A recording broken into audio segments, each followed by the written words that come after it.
শুভ সকাল। আজ ৪ঠা ফাল্গুন ১৪৩২, ইংরাজির ১৭ই ফেব্রুয়ারি ২০২৬। Red cross একটি বেসরকারি মানবতাবাদী প্রতিষ্ঠান। আজ সেই প্রতিষ্ঠানের জন্মদিন। ১৭ই ফেব্রুয়ারি ১৮৬৩ সুইজারল্যান্ডের জেনেভার সংগঠিত হয় এই প্রতিষ্ঠানটি। ১৭ই ফেব্রুয়ারি ১৭৭৫ স্কটল্যান্ডে জন্মগ্রহণ করেন পরাধীন ভারতবর্ষের এক মানবহিতৈষী ডেভিড হেয়ার। বর্তমান কলকাতার অনেক বিখ্যাত শিক্ষাঙ্গন তাঁর প্রতিষ্ঠিত, যেমন Hindu School, Hare School, Presidency College প্রভৃতি। বর্তমান বাংলাদেশের ফরিদপুরের তিল্লি গ্রামে জন্মগ্রহণ করেন ভারতীয় বাঙালি রসায়নবিদ ডক্টর জ্ঞানেন্দ্রনাথ রায়। সময়টা ১৮৯৭। ভারতে উপেক্ষার সংশ্লেষণ গবেষণার অন্যতম পথিকৃৎ ছিলেন তিনি। আশুতোষ মুখোপাধ্যায় অল্প বয়সেই তাকে বিজ্ঞান কলেজের লেকচারারের পদে নিযুক্ত করেন। তাঁর রচিত ১৮০টির বেশি মৌলিক গবেষণা নিবন্ধ ভারত, ব্রিটেন, আমেরিকা ও জার্মানির নানান পত্রিকায় প্রকাশিত হয়। রূপসী বাংলার কবি জীবনানন্দ দাশের আজ জন্মদিন।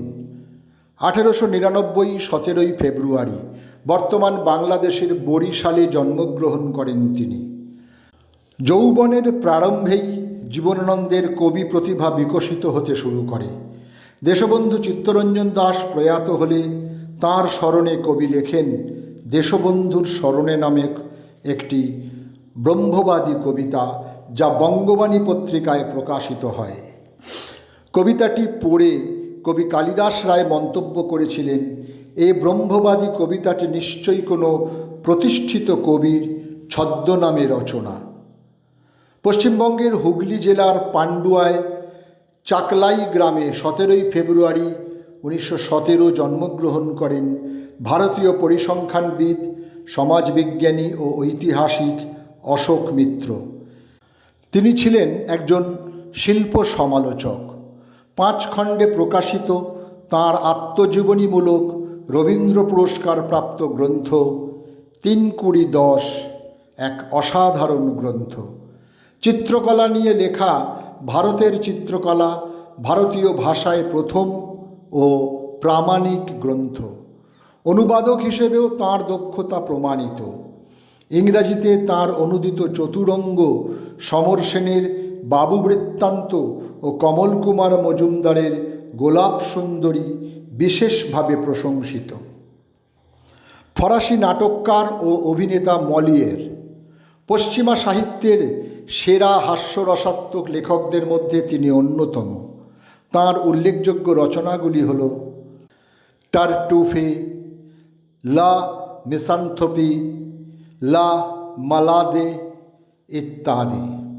১৬৭৩ ফুসফুসজনিত যক্ষ্মায় আক্রান্ত অবস্থাতেই তাঁর জীবনের শেষ নাটক লা মালাদে ইমানজারিতে অভিনয় করেন তিনি।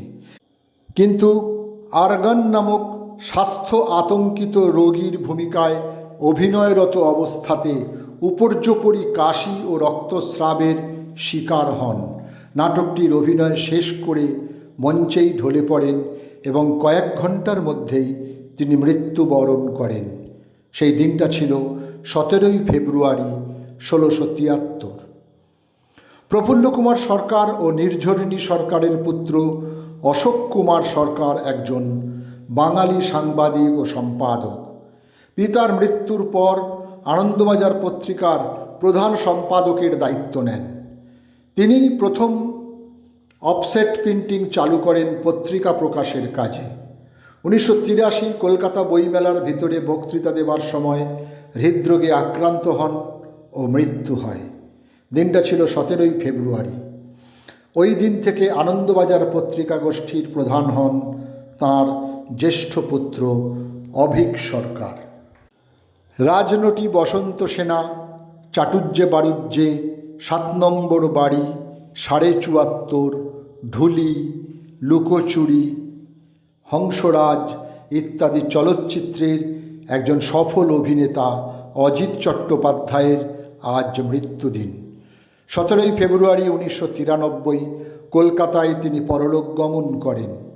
তাঁর অভিনীত নাটক হল উল্কা, শেষ লগ্ন, নহবত, কবি, এক পেয়ালা কফি, সাহেব বিবি গোলাম, আদর্শ হিন্দু হোটেল, ছায়া নাটিকা ইত্যাদি।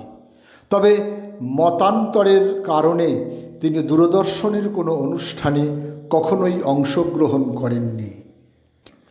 সুভাষ ভৌমিকের মৃত্যু শোক কাটিয়ে ওঠার আগেই ফের ধাক্কা বাংলা তথা ভারতীয় ফুটবল মহলে।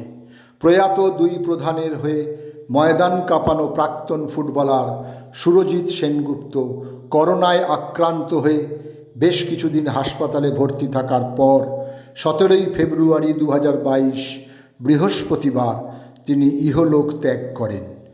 সকলকেই আমার আনত প্রণাম।